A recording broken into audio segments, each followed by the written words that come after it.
지금 하여튼 뜻을 모아보고 있습니다. 그리고 이제 저 개인적으로는요,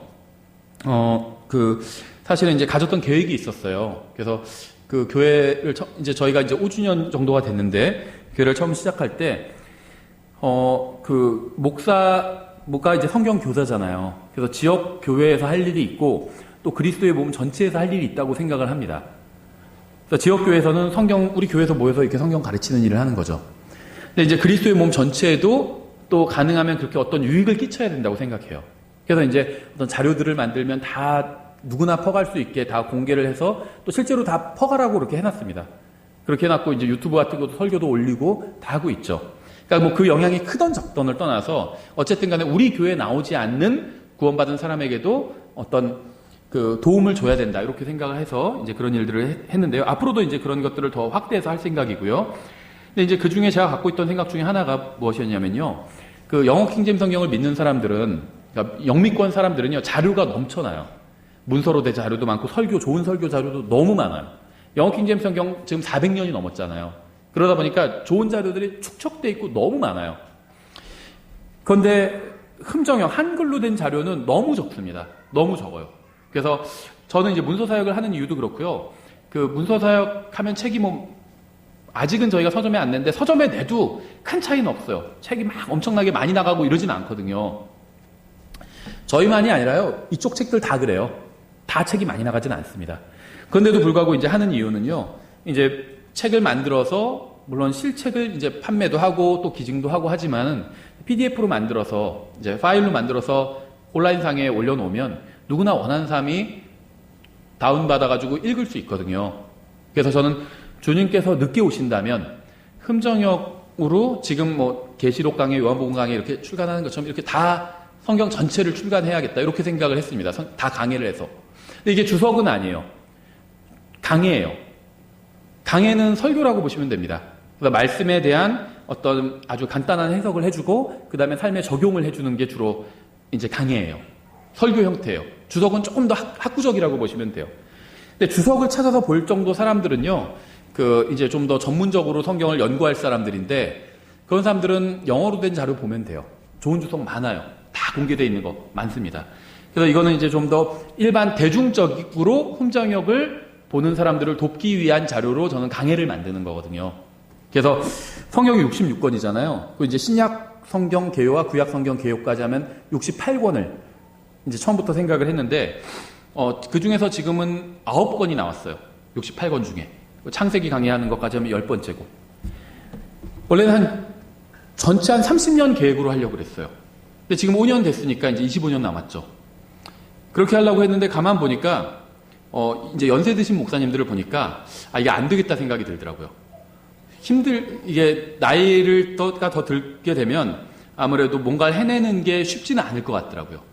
그래서 이제 나름대로는 이 전체 계획을 수정해서 10년에서 늦어도 15년. 앞으로 10년 내에 나머지 강해를 다 해서 자료로 만들 생각입니다. 적어도 60이 되기 전에는 해야 작업을 할 수 있지 않을까 싶더라고요. 실제로 지금 연세 드신 분들은 다 이런 어떤 작업을 못 하세요. 이해가 되더라고요. 저도 나이가 들어가면서 30대랑 40대 또 다르고 나도 60대 되면 못하겠다 싶더라고요. 그래서 가능하면 50대 내로 끝내려고 합니다. 그래서 저희가 이제 주중 성경 공부도 다시 이제 조만간 시작하는데요. 성경 강해 위주로 나가려고 합니다. 다. 예, 그래서 진짜 뭐 10년 내에 나머지 지금, 그러니까 59권 넘었죠, 성경은. 이걸 다 못해도 한 그 중에서 40권 뭐 정도만 해도 거의 중요한 책들은 많이 커버가 되죠. 그래서 주님께서 일찍 오시면 문제 없고요. 늦게 오신다면 한 10년 후에는 누구든지 원하면은 다 검색해보면 흠정으로 강해 책들을 보고 공부할 수 있게 이렇게 성경 공부를 혼자도 할 수 있는 이런 자료들을 많이 만들려고 합니다. 그래서 신약 성경 개요도 지금 출간했는데 구약 성경 개요도 번역은 다 됐어요. 근데 이제 분량은 한 요한복음 정도 되는데 아직 교요를 못 봐서 그런데요. 교요를 보고 이제 작업해서 출간을 또 이것도 해내려고 합니다. 예, 이건 이제 저 개인의 계획입니다. 근데 이게 교회한테 왜 말씀을 드리냐면 교회가 없으면 이걸 할 수가 없어요. 지금 강해를 7권을 냈지만 교회가 없었다면 이거를 낼 수가 없습니다. 교회에 와서 강해를 해야 되니까 저도 이걸 작업을 하는 거거든요. 그래서 좀 말씀을 드리는 겁니다. 예, 그리고 저희가 이제 창립 기념일 전까지 교회 생활 안내라는 책자를 내려고 그래요. 두 권을 내려고 하는데 소책자를요. 하나는 교회 생활 안 내고 하나는 이 성경 암송에 관한 책입니다. 그래서 두 권을 내려고 하는데요. 이제 교회 생활 안내에서 저희가 이제 앞으로 교회와 관련된 어떤 것들을 함에 있어서 원칙적인 것들을 제시를 해놓으려고 합니다. 예, 그래서 지금 이제 또 그 작업을 하고 있고요. 저희가 아마 창립회가 마지막 주잖아요. 그래서 마지막 주가 되기 전에 이제 이 작업한 것 중에 또 저희가 지금 녹음해야 될 필요성이 있는 것들은 오후 성경 공부 시간에 이렇게 녹음을 하겠습니다. 그래서 오늘 이 내용도요, 이제 책에 다 있는 내용이에요. 받아 적지 않으셔도 됩니다. 책이 빠르면 다음 주에 나오고 늦어도 다다음 주에는 나와요. 소책자이기 때문에 금방 나옵니다. 그래서 받아 적지 않으셔도 되고요. 일부러 녹음 한번 하기 위해서 저희가 또 이 공부를 하는 겁니다. 파일로 만들어서 다른 분들 들을 수 있게 하려고요. 예.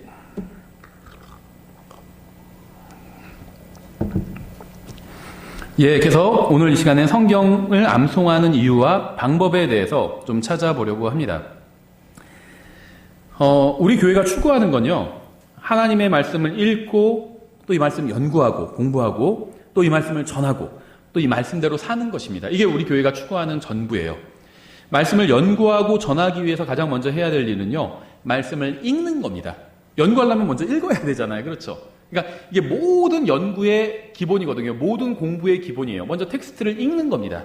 읽어야 돼요. 또 말씀대로 살기 위해서는요, 말씀을 암송해야 됩니다. 읽은 걸로는 안 돼요. 왜냐하면 읽은 건 잊어버릴 수도 있어요. 말씀을 암송하고 있어야 돼요. 그래야지 내가 말씀대로 살 수 있습니다. 말씀대로 산다는 건요, 어떤 결정을 내릴 때 내 생각대로 안 하고 하나님 말씀에 따라서 결정 내린다는 거예요. 근데 그럴 때 내가 말씀을 암송하고 있어야 말씀대로 결정을 내릴 수가 있죠. 그래서 말씀대로 살기 위해선 반드시 암송하고 있어야 됩니다. 성령님께서는요, 말씀을 통해서 일하시는 분이에요.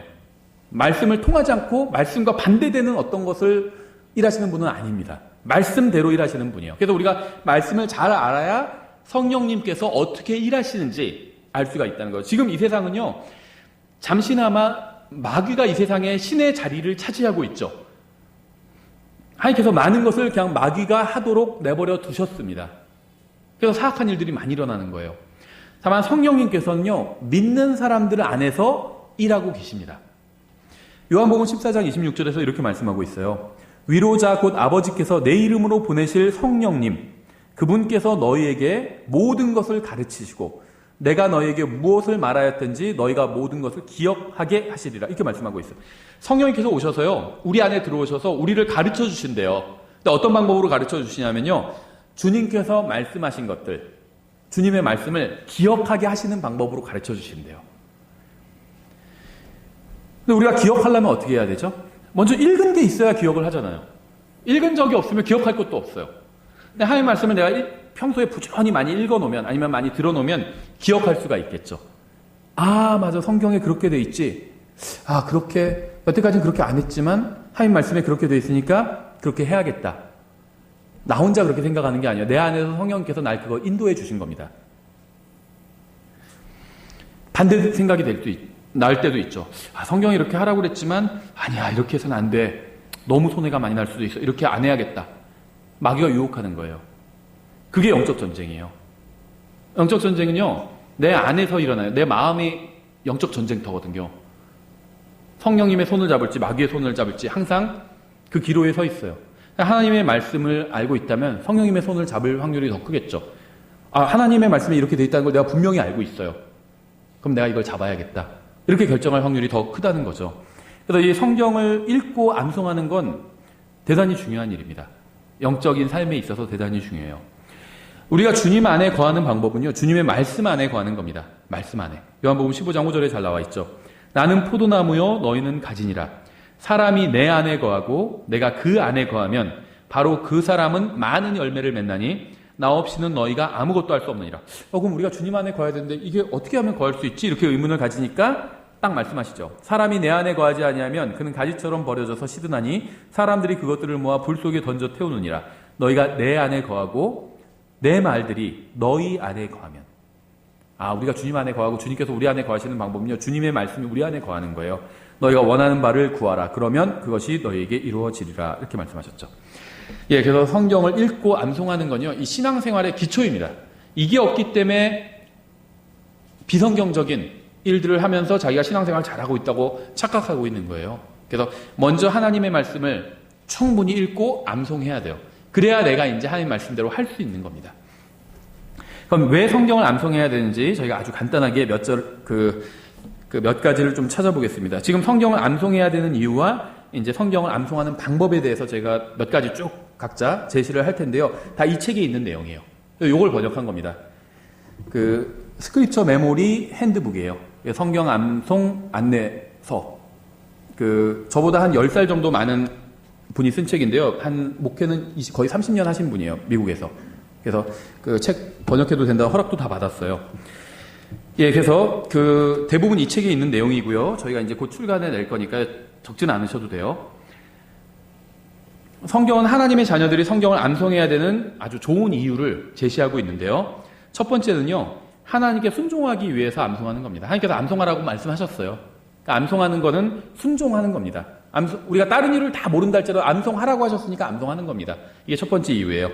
욥기 암송하라는 말씀은 여러 군데 있는데요. 욥기 22장 22절에 이렇게 되어 있습니다.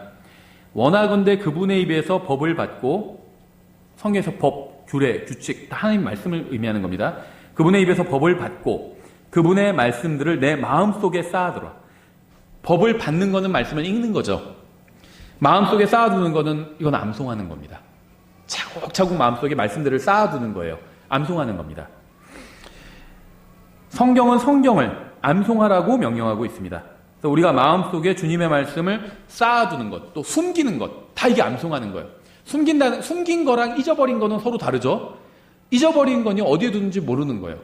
아이들은요, 자꾸 물건 막 숨겨놓는데 자기도 몰라요. 어디에 두는지 잊어버려요. 이거 찾는 게 대단히 어려워요. 뭐를 막 찾는데 찾을 수가 없어요. 그러다가 막 뭐 정리하다가 우연히 어디서 나와요. 그럼 거기에 숨겨놓은 거예요. 이상한 데에 막 많이 숨겨놔요, 아이들이. 근데 그거는 이제 잊어버린 거고요. 이 잊어버리는 거랑 숨긴 건 달라요. 숨긴 거는요, 내가 알아요. 중요한 거 숨겨두죠. 숨겨둡니다. 중요한 거는. 근데 나는 어디에 숨겼는지 알아요. 필요할 때 그걸 싹 찾아서 쓸 수 있죠. 예를 들면 현금이다. 무슨 뭐 금덩어리를 숨겨놨다, 내가. 돌반지랑 다 숨겨놨다. 필요할 때, 지금 돈이 없는데 그거 팔아서 써야겠다 하면 찾아서 딱 쓸 수가 있는 거잖아. 그게 숨긴 거예요. 그렇죠? 그래서 숨긴다는 건요, 암송한다는 겁니다. 성경에서는. 우리가 마음속에 주님의 말씀을 숨기지 않는다면요, 우리는 하나님께 순종할 수조차도 없습니다. 여러분은 주님의 말씀을 마음속에 쌓아두셨나요? 여러분 마음속에 이 말씀을 쌓아두는 곳간이 있다면 얼마나 쌓여있나요? 텅텅 비었나요? 아니면 쌓여있나요? 주님의 말씀을 마음속에 차곡차곡 쌓아두셔야 돼요. 그래야 필요할 때 꺼내 쓸 수가 있습니다. 그러지 않으면요, 자기 멋대로 막 살게 돼요. 그래서 그는 하나님 왜 저에게 이런 어려움을 주셨습니까? 막 이러고 있어요. 자기가 잘못해놓고는. 왜 그때 피할 길을 주지 않으셨습니까? 근데 하나님께서는 성경에 다 피할 길을 기록해 놓으셨는데 자기가 읽지 않아놓고는 하나님 원망하게 된다는 거죠. 그래서 성경을 암송해야 되는 첫 번째 이유는 하나님께서 명령하셨기 때문에 암송하라고. 두 번째 이유는요, 죄로부터 자유로워지기 위해서입니다. 이게 이제 성경적 표현이고요. 진리가 너희를 자유롭게 하리라 하니까는, 그럼 이제 믿는 사람 뭐 다 해도 되겠다. 그 말이 아니에요. 원래는 죄의 종이었어요. 죄를 지을 수밖에 없었는데 이젠 죄를 짓지 않을 자유가 생겼다는 겁니다. 그게 우리가 이제 진리가, 하나님 말씀이 우리를 자유롭게 한다는 말의 의미예요. 죄를 짓지 않아도 돼요. 전엔 죄를 지을 수밖에 없었는데 지금 죄를 짓지 않아도 돼요. 다윗은 이렇게 고백했죠. 시편 119편 11절에서 내가 주께 죄를 짓지 아니하려고 주의 말씀을 내 마음속에 숨겼나이다. 그러니까 하나님의 말씀을 암송하는 이유 중에 하나가 내가 죄를 짓지 않기 위해서 말씀을 암송하고 있다는 겁니다. 이건 너무 좋은 동기예요. 사람들은 성경이 말씀하시는 진리의 지식과 오직 하나님의 말씀만이 주는 영적 능력의 부재로 인해서 죄를 짓게 됩니다. 그러니까 뭐냐면 지식도 없고 능력도 없기 때문에 죄를 짓는다는 건데, 어떤 지식이냐면 하나님의 말씀이 주는 지식, 진리의 지식. 또 어떤 능력이냐면 하나님의 말씀에서만 오는 능력이 있어요. 그 능력이 없기 때문에 죄를 짓는다는 겁니다. 하나님의 말씀을 진정으로 믿으면요, 영적 능력을 얻게 돼요. 말씀에서 오는 능력을 얻게 돼요. 죄를 짓지 않고요, 의롭게 살 수 있게 된다는 겁니다. 하나님의 말씀을 진정으로 믿고 내가 암송하고 있다면. 예수님께서 성경을 암송하시면서 마귀를 물리치셨어요. 영적인 능력으로 물리치신 거죠. 물리력을 사용하지 않으셨다는 거예요. 영적인 능력으로 물리치셨는데 성경을 암송하시면서 물리치셨다는 겁니다. 주님께서 이렇게 말씀하신 적도 있어요. 마태복음 22장 19절에서 너희가 성경 기록들도 알지 못하고 하나님의 권능도 알지 못함으로 잘못하느니라. 성경 기록들도 알지도 못한대요. 왜 알지 못할까요? 읽지도 않고 암송하지도 않고 있었던 거예요. 이거 모르는 겁니다. 읽었는데 그 말씀이 뭐 그런 말씀 비슷한 게 있었던 것 같은데 몰라요. 읽지 않은 거예요. 예전에 한번 읽었거나. 성경 기록들도 알지 못하고, 그럼 성경 기록을 알지 못하면 어떻게 되는지 아세요? 하나님의 권능도 알지 못하게 돼요. 하나님께서 말씀을 통해서 일하시거든요. 지금 이 세상에서 성령님께서 말씀을 통해서 일하세요. 말씀을 통해서 죄를 이길 수 있어요. 그래서 하나님 말씀을 알아야 하나님의 능력도 알 수 있게 된다는 겁니다. 세 번째는요.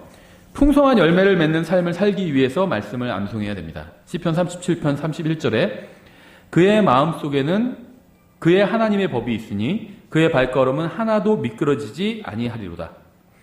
마음속에 하나님의 말씀을 품고 있는 사람은요. 그렇지 않은 사람보다 훨씬 더 현명한 좋은 선택을 할 수 있습니다. 성경을 알면 훨씬 더 좋은 선택을 할 수 있다는 거예요.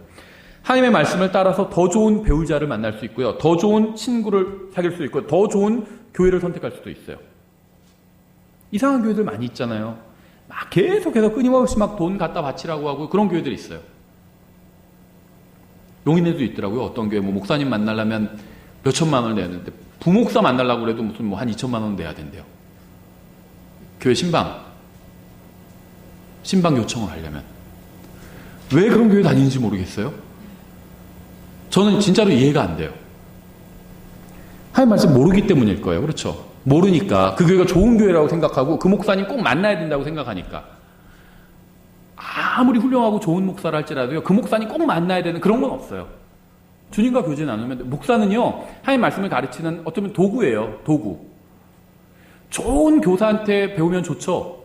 근데 좋은 교사 자체만 만나고 막 그거에만 너무 의미 둘 필요 없죠. 좋은 교사를 만났으면 그 교사한테 잘 배워야 되는 거죠. 아무리 좋은 교사를 만났어도 내가 시험에서 떨어지면은 의미가 없죠. 시험에서 떨어졌어도 그래도 그 선생님을 만났으니까 난 좋아. 의미가 없어요, 그거는.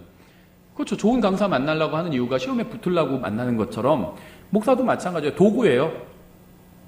하나님께서 정말 쓰시는 도구가 될 수 있죠. 좋은 목사도. 좋은 목사에 너무 의미 둘 필요 없다는 거죠. 목맬 필요도 없다는 겁니다. 왜 돈을 그렇게 줘가면서 만나요? 여기 공짜도 있는데. 그렇죠. 저희는 공짜예요. 네.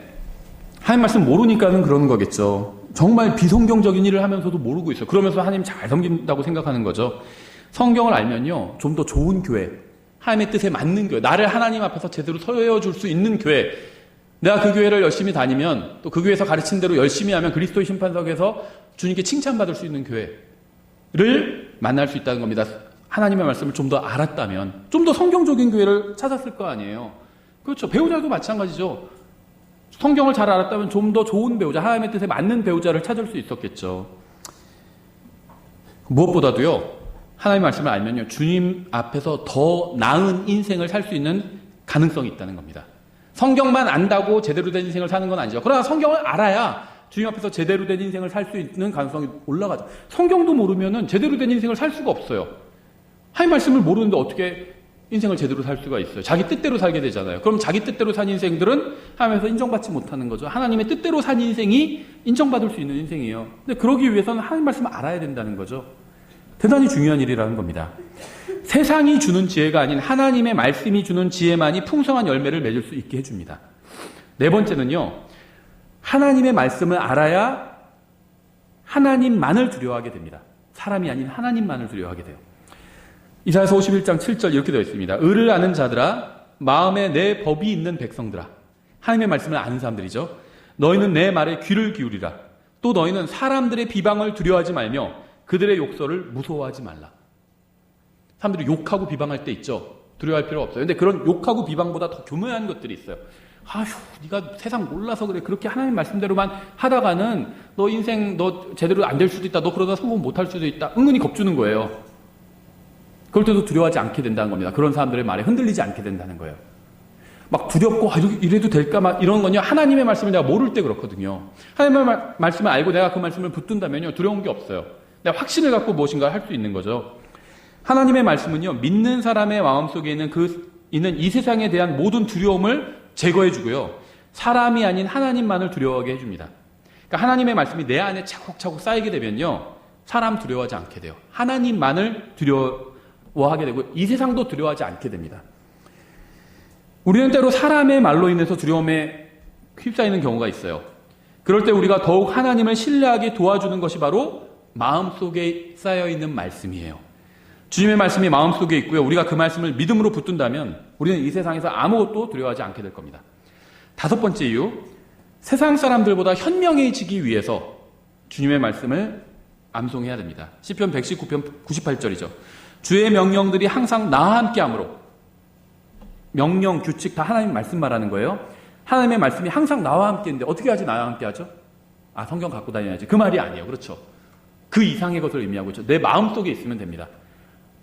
주의 명령들이 항상 나와 함께하므로 주께서 그것들을 통해 나를 내 원수들보다 지혜롭게 하셨나이다. 하나님의 명령들, 이 말씀들이 믿는 사람과 함께하면요, 원수들을 포함한 이 세상의 어떤 사람보다 현명해지고 승리하는 삶을 살 수 있게 됩니다. 우리는 세상에서 오는 지혜가 아닌 하나님의 지혜가 필요해요. 세상의 방법이 아닌 하나님의 방법으로 살기 위해선 반드시 하나님께로부터 온 지혜가 필요하고요. 이 지혜를 받는 첫 단계는요, 바로 성경을 읽는 것이고 암송하는 겁니다. 여섯 번째는요, 하나님의 말씀을 즐거워하고 불평하지 않기 위해서입니다. 불평하지 않기 위해서. 시편 40편 8절은요, 이렇게 되어 있어요. 오 나의 하나님이여, 내가 주의 뜻 행하기를 기뻐하오니 참으로 주의 법이 내 마음속에 있나이다 하였나이다. 주의 말씀이 내 마음속에 있으니까 뭐가 생기죠? 기쁨이 생긴다는 겁니다. 불평이 사라지는 거예요.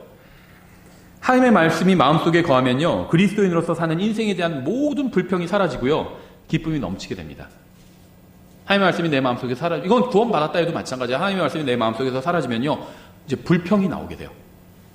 근데 하나님의 말씀이 내 마음에 충만하게 계속 쌓이면요, 상황은 똑같은데도 불평이 사라지게 됩니다. 하나님의 말씀이 마음속에 있으면요, 그분의 뜻대로 행하고자 하는 열정이 생기게 돼요. 내가 말씀을 갖고 있으니까 한번 이 말씀을 사용해보고 싶어지게 된다는 겁니다. 말씀대로 한번 살아봐야겠다, 이런 마음이 생기게 된다는 거예요. 우리가 불평하는 이유는요, 하나님의 말씀이 우리 속에 거하지 않기 때문입니다. 우리가 불평하는 이유는 하나님의 말씀을 읽지 않고 읽었다 하면 또 믿지 않았기 때문이에요. 우리가 진정으로 하나님의 말씀을 믿는다면요, 우리는 이 세상에서 우리에게 일어나는 그 어떤 일에도 불평하지 않게 될 거예요. 예수님과 함께 내가 온 세상을 상속하게 될 상속자가 되잖아요. 불평이 뭐가 있을까요? 진짜 그 말씀을 믿는다면. 믿지 않기 때문에 불평하는 거예요. 일곱 번째는요, 마지막으로 자녀들과 다음 세대에게 하나님의 말씀을 가르치기 위해서, 전해주기 위해서 내가 말씀을 먼저 읽고 암송해야 된다는 겁니다. 오전에도 읽었죠. 신명기 6장 6절부터 7절에 이날 내가 내게 명령하는 이 말씀들을 내 마음속에 마음속에 두래요. 너는 그것들을 내 자녀들에게 부지런히 가르치며 내가 내 집에 앉을 때에든지 길을 걸을 때에든지 누울 때에든지 일어날 때에든지 그것들을 말할 것이며. 세상은요, 우리가 전하는 하나님의 말씀을 듣지 않죠. 무시하죠, 대부분은. 근데 세상이 주님의 말씀을 듣든지 듣지 않든지 이건 상관없어요. 듣든지 듣지 않든지 전하라고 했으니까 우린 전하는 겁니다. 그 다음에 그 사람들 책임이에요. 사람들이 잘 안 듣는 것 같아서 내가 전하지 않는다. 전도지도 잘 안 받는 것 같아서 주지 않았다. 그럼 그건 내 책임입니다. 전하라고 했잖아요. 근데 전했어요. 그럼 그 다음에는 듣든지 듣지 않았든지 그거는 이제 그 사람들과 주님과의 관계의 문제입니다. 저는 이제는 그 문제에 있어서는 자유로워지는 거죠. 그런데요, 우리는 그러니까 뭐냐면 세상을 막 변화시켜야 되고 이럴 책임은 없다는 겁니다. 세상에겐 전하면 돼요. 그 다음엔 그 사람들이 받아들이건 거절하건 그건 그 사람들과 주님과의 몫입니다. 그런데요, 우리가 반드시 해야 될 일이 있어요. 오전에도 이 주제로 설교했지만 그건 아이들에게 주님의 말씀을 가르치는 겁니다. 자녀들에게 하나님의 말씀을 가르쳐야 될 책임을 가지고 있어요. 부모들은 다. 다음 세대에도 주님의 뜻대로 경건하게 사는 사람들이 나오기 위해서는요, 우리가 반드시 말씀을 자녀들에게 가르쳐야 됩니다. 그래서 7가지 간단하게 하나님의 말씀을 읽고 암송해야 되는 이유를 저희가 살펴봤고요. 이제 암송을 어떻게 하는지 그 방법에 대해서 좀 살펴보겠습니다. 여기서는 지금 10가지 이상, 12가지 정도를 제시해놨는데요. 여러 가지 방법을 함께 사용할 수 있는 것들이에요. 근데 여기서 제가 지금 소개하는 방법이 절대적인 건 아닙니다. 절대적인 건 아니에요. 그래서 다만 이러한 방법을 따른다면 좀 더 쉽게 성경을 암송할 수 있을 거라고 제안하는 겁니다. 첫 번째는요, 짧고 쉬운 구절부터 암송하는 게 좋습니다. 어렵고 복잡한 구절들 있잖아요. 그런 것이 아니라 짧고 쉬운 구절부터, 단순한 구절부터 암송을 하는 게 좋습니다.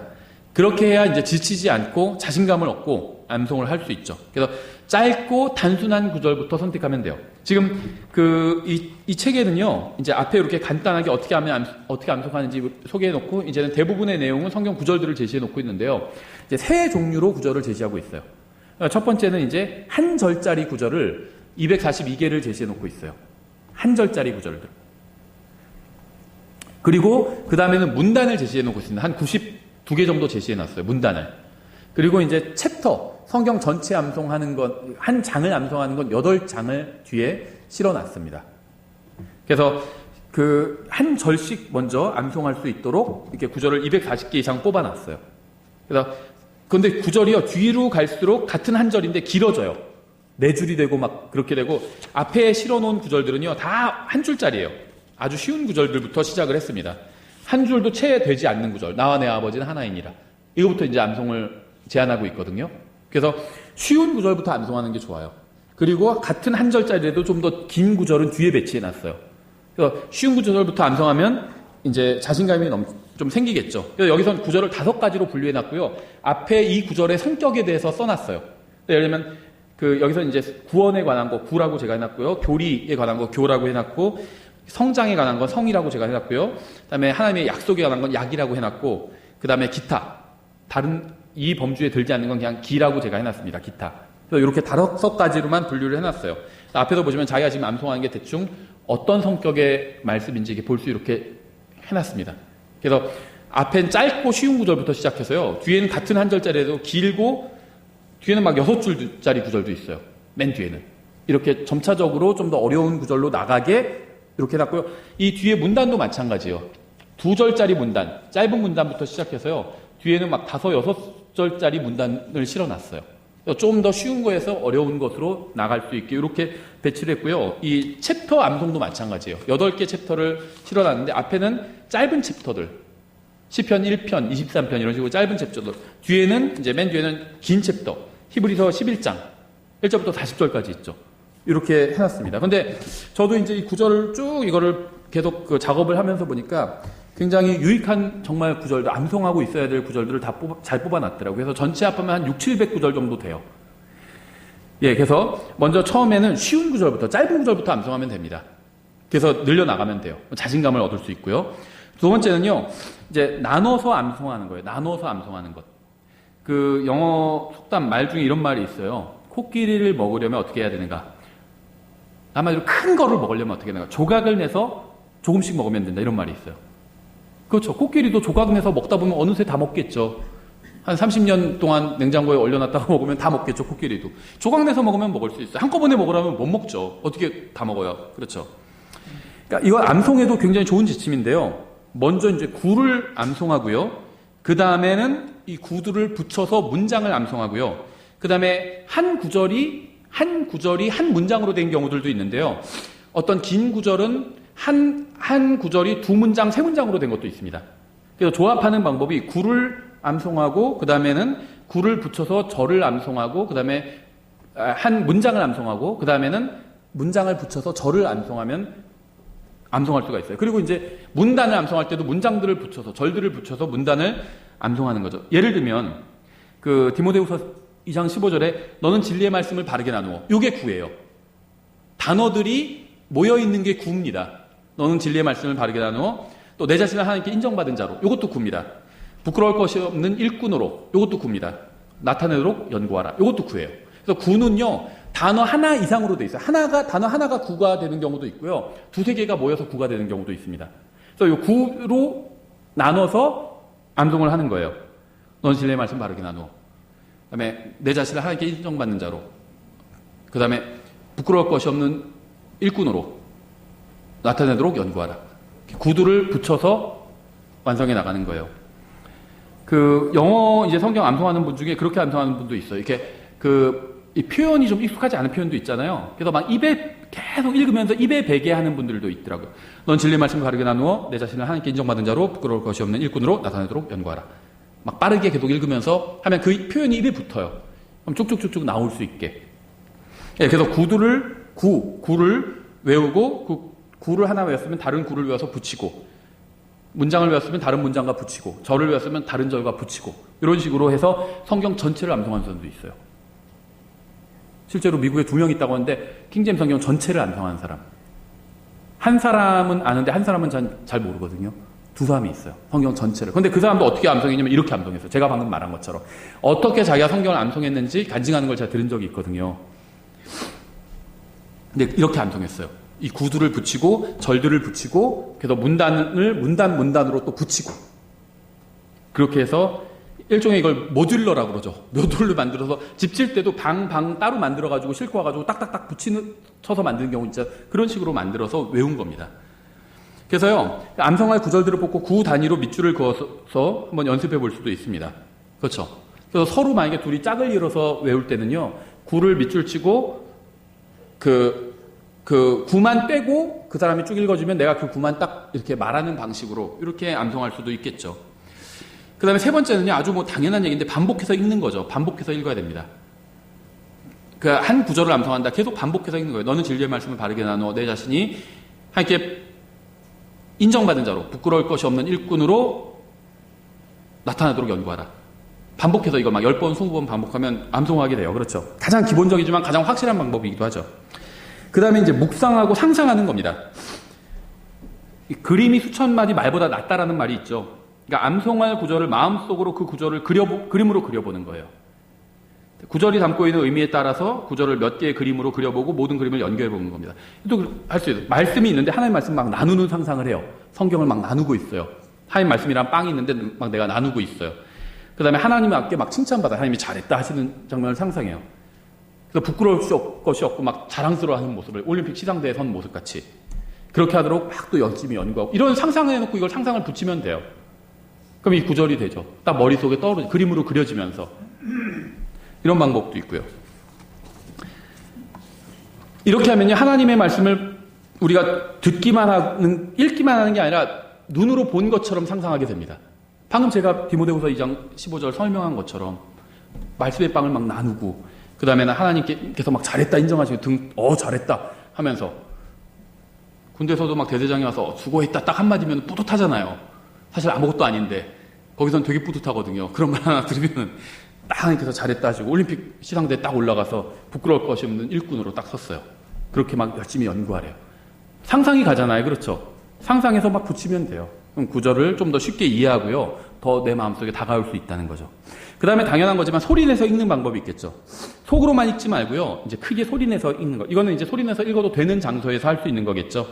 다른 단어를 강조해 가면서 여러 번 반복해서 읽어보십시오.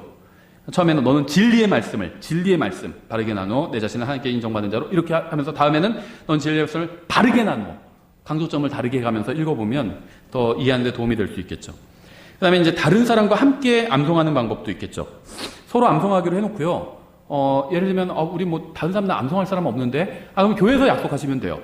그래서 수요일에 만나시면 수요일에 둘이 약속하고, 아니면 주일에 만나면 주일에 우리 점심시간에 마다 10분씩 우리 암송하는 거 서로 한번 체크해 주자, 이렇게 하시면 됩니다. 예를 들면 디모데후서 2장 15절이다. 한 사람이 암송하기로 한 구절이 10개예요. 그러면 디모데후서 2장 15절 한 사람이 이렇게 얘기하면 다른 사람이 암송하는 거죠. 넌 진리의 말씀을 바르게 나누어 내 자신이 하나님께 인정받는 자로 부끄러울 것이 없는 일꾼으로 나타나도록 연구하라. 반대로 한 사람이 이렇게 구절을 쭉 암송하면 다른 사람이 그거 디모데후서 2장 15절 이렇게 얘기해 줘도 되고요. 서로 도와줄 수 있겠죠. 그 다음에는요, 7번째는요, 암송한 것을 녹음하는 방법도 있어요. 이거 저는 상당히 괜찮은 방법이라고 생각하는데, 두 가지가 있는데요. 첫 번째는 자기가 암송할 구절이 10개다. 그럼 요즘 휴대전화에 다 녹음 기능이 있잖아요. 그 10개를 쭉 이제 모아서 써놓고 그거를 쭉 읽는 겁니다. 디모데후서 2장 15절 너는 진리의 말씀을 나중에 나눠서 딱 구절 읽어요. 그 다음에 주소 말하고 구절 읽고 주소 말하고 구절 읽고 해서 10개를 다 자기가 녹음을 해요. 그리고 이제 밖에 나가서 뭐 어디 탈 때 읽거나 하기 귀찮을 때 그거 딱 들으면 계속 또 들을 수 있게 되죠. 그래서 그렇게 녹음하고 또 안 보고도 녹음해보고, 그런 식으로 또 이 녹음기를 이용할 수 있죠. 그럼 운전하거나 아니면 이제 다른 작업을 할 때도 들을 수 있죠. 지금 저희가 이게 700구절 된다고 말씀드렸는데요. 이거를 다 읽으면은 한 얼마나 될까요? 1시간 반 정도 될 것 같아요. 잘은 몰라도 1시간 반 정도? 이거를 지금 한 분이 다 읽기로 하셨어요, 일단. 그래서 교회 홈페이지에도 파일을 올리기로 했습니다. 그래서 뭐 잘라서 할 수도 있죠. 1시간 반 쭉 이어서 안 하고 잘라서 뭐 2-3개로 만들 수도 있고 파일을. 그러면 그거 이제 들으시면서 또 암송하실 수도 있게 이렇게 하려고 합니다. 근데 개인이 그렇게 할 수도 있다는 거죠. 자기는 10구절씩 그렇게 내가 그냥 내 목소리로 암송해보고 싶다, 듣고 싶다. 그러면 자기가 자기 그 휴대전화로 녹음하면 되죠. 다음에 이제 그 암송할 때 다른 색 구절로 한번 쭉 써보라. 이렇게 지금 이 저자는 얘기하고 있어요. 예를 들면 내가 암송할 때 한 10번은 써야 암송이 된다. 그러면 5가지 색으로 2번씩 써보는 거예요. 구절을. 그럼 또 도움이 된다. 이렇게 하고 있는데 이건 뭐 다 모든 사람한테 해당되는 방법은 아니겠죠. 그 다음에 이제 핵심 단어를 파악하는 방법입니다. 디모데후서 2장 15절이다. 그럼 여기서 핵심 방법은 보통 연구하라는 게 스터디라는 말을 핵심 단어로 꼽거든요. 스터디라는 말은 이게 구약 한 번, 신약 한 번, 2번 나오죠. 변개된 성경 다 빼버렸어요. 하나님 말씀 연구하라, 공부하라는 말이 없습니다. 변개된 성경엔. 그런데 킹제임 성경에 변개된 성경 어떻게 보면 힘쓰라 뭐 이런 걸로 돼 있어요. 근데 킹제임 성경에 연구하라, 스터디라고 분명히 돼 있죠. 그래서 이 디모데후서 2장 15절의 그 핵심 단어는요, 연구하라입니다. 첫 번째 핵심 단어 연구하라예요. 암송할 모든 구절들에 다 핵심 단어가 있어요. 그래서 그 핵심 단어를 먼저 파악하고 암송하면 훨씬 더 쉬워지겠죠. 근데 물론 이 디모데후서 2장 15절은요, 핵심 단어가 많아요. 일꾼, 부끄러울 것이 없는, 나누어, 이런 것도 다 핵심 단어입니다. 핵심 단어가 좀 많은 구절이죠. 핵심 단어를 먼저 파악하면 훨씬 암송하기가 쉽겠죠. 세 번째는요, 저는 이거 좀 괜찮은 방법이라고 생각하는데요. 뭐 암송하는 방법은 아닌데 하나의 도움을 줄 수 있는 건데, 암송한 구절을 성경에 표시해 두는 거예요.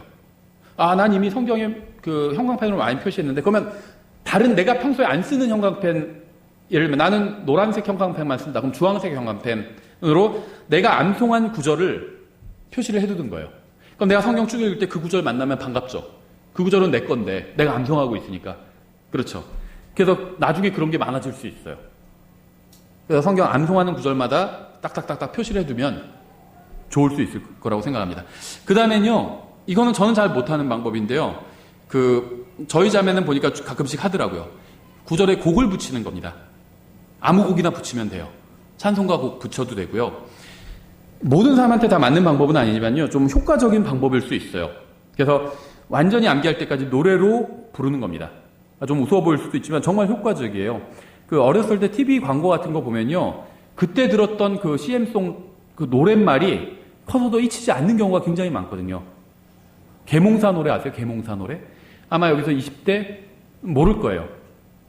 굉장히 자주 나왔던 그 광고거든요. 어릴 때 읽었던 몇 권의 책이, 이런 노래 아세요?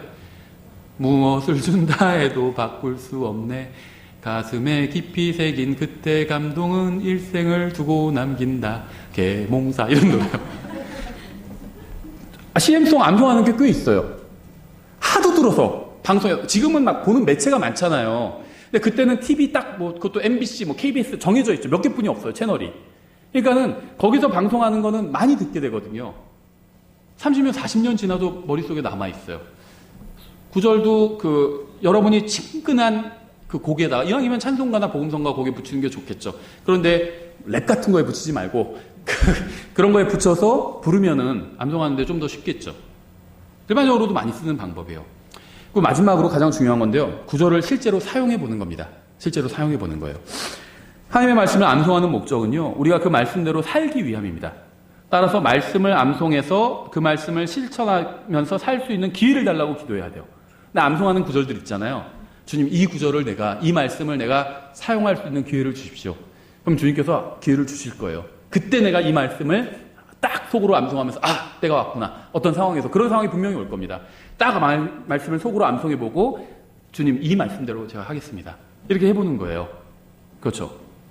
그래서 그 말씀을 인용하거나, 자기가 그 말씀대로 하거나, 그 말씀을 인용해서 다른 사람 도와줄 수도 있어요. 그게 사용하는 겁니다. 누가 너무 지금 어려운 상황인데 어떻게 해야 될지 모르겠었는데, 딱 내가 마침 그 말씀을 암송하고 있었어요. 딱 한 구절 암송하는데 그게 그 말씀이야. 딱 인용하는 거죠. 그럼 그 사람은, 와, 형님 성경 많이 알고 계시네요. 그러겠죠. 사용하는 거예요. 그렇게 사용해보는 겁니다. 그럼 그 말씀에 더 의미 부여가 되고 더 붙들게 되죠. 와, 이 말씀이 이렇게 역사하고 있는 거구나. 역사하는구나. 이렇게 더 알 수 있게 되겠죠. 예, 그래서 그 말씀을 인용하거나 가르치거나 내가 사용하거나 내가 붙들거나 이게 사용을 해보는 겁니다. 말씀을 사용할수록 그 말씀을 더 잊지 않고 더 기억하게 될 거예요. 예, 그래서 이제 이거 외에도 좋은 방법이 많이 있겠죠. 아주 기본적이고 기본적인 방법들을 좀 소개를 해봤습니다. 그래서 이 책은 1주나 2주 내로 나올 거예요. 그리고 저희가 7월부터 아마 주일학교에서도 좀 사용해서 같이 암송하고요. 저 이제 그 주보에도 암송 구절 내는 게 있잖아요. 지금 설교에서 인용한 구절 하나를 내고 있는데 앞으로는 여기서 이제 순서대로 이렇게 실으려고 합니다. 그래서 이걸 뭐 한꺼번에 지금 다 한다 이런 건 아니에요. 이게 다 암송하는데 뭐 2, 3년 걸릴 수도 있어요. 3년, 교회 전체적으로 다 암송하는데 한 3년 정도 걸릴 수도 있고요. 예, 그래서 그래도 비교적 인용 빈도도 많은 말씀드리고 이 성장에 관한 말씀이 제가 봤을 때 절반 이상이에요. 그러니까 자기 자신에게 적용할 수 있는 말씀들이 굉장히 많이 있습니다. 우리가 이 말씀들을 우리 마음속에 쌓아두고 또 적용을 한다면 정말 주님 앞에서 그리스도인답게 하나님의 자녀답게 살 수 있는데 굉장히 많은 도움을 얻으리라고 생각을 합니다. 예, 기도하고 마치겠습니다. 기도하겠습니다. 하나님 아버지, 주님께서 저희들에게 저희들이 지침으로 사용해야 될 이 말씀들을 주셔서 감사드립니다. 저희가 이 말씀을 먼저 주님 읽고 또 저희가 이 말씀을 저희가 마음속에 고이 간직해서 정말 저희가 이 말씀대로 살아야 되는 그런 정말 필요한 순간에 이 말씀을 꺼내서 실제로 적용하며 살 수 있도록 좀 도와주시기 원합니다. 감사드리며 예수님의 이름으로 기도드렸습니다. 아멘.